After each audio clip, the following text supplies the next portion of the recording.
plump, plush, curvy, plus sized, fat. Wait, did you just call me fat?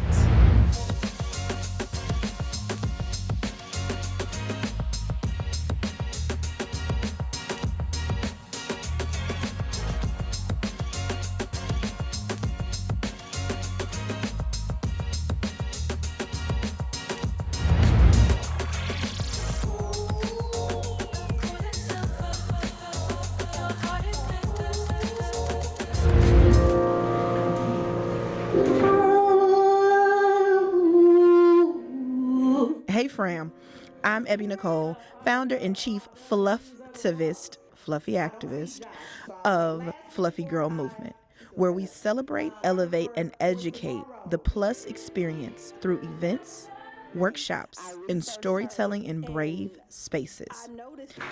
When I started FlffyGRL, just a little backstory, because we're waiting on Katara. When I started FlffyGRL movement 12 years ago at Mizzou, it was something that people just, they weren't with it. I had to pitch to all these old white men about why they should care about women and their bodies and why we need this kind of programming. And they were, you're advocating for obesity. You're advocating for this, and that. And I'm like, you're sadly mistaken and miseducated. I have been a fluffy girl my entire life. I mean, I was a fat baby, a chubby kid, a curvy teenager, and ultimately, a fat adult. I'm a lot of things, but fat? Now, that's a little harsh. Don't you think? I'm used to going to places and being the only one that look like I do. And you get a lot of looks, you get a lot of judgment, especially now that I've been more comfortable in my skin. That was Katara Parson, jazz songstress, pianist, our cocktail hour performer for Girl Weekend, and self-proclaimed fluff on her experience being a black fluffy girl in entertainment. I know you're probably thinking, okay, so she decided to wear some shorts. Why is this a big deal? Well, it's a big deal because owning your experience and showing up unapologetically in a world who rather you shrink physically and emotionally due to societal standards is a radical act. Imagine being constantly told and shown who you should be despite who you actually are. Therapist and health at every size educator, Erin Grumley, weighed in, all puns intended, on the topic of how self-perception is formed. Culture has very much instilled in us. This is that diet culture. It is a multi-billion-dollar industry that is telling us that our bodies are not acceptable in the way that we look.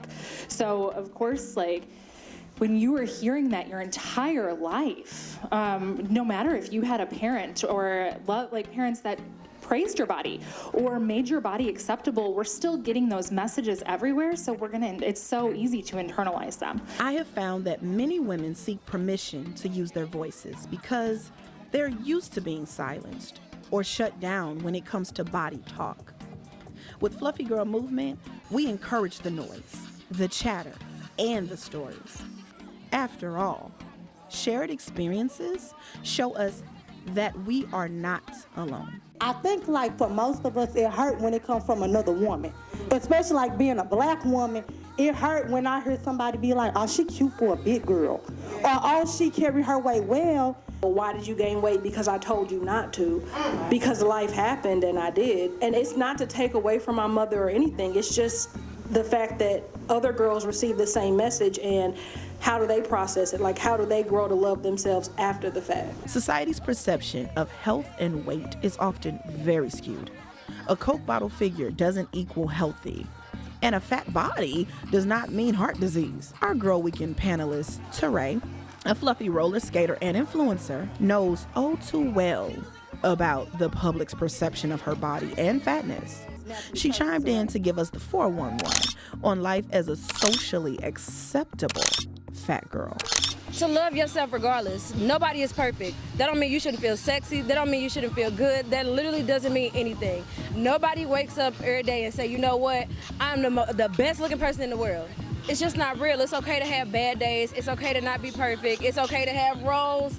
It's okay. Your weight and your size does not define your ability or who you are. Girl Weekend was the perfect backdrop for this conversation.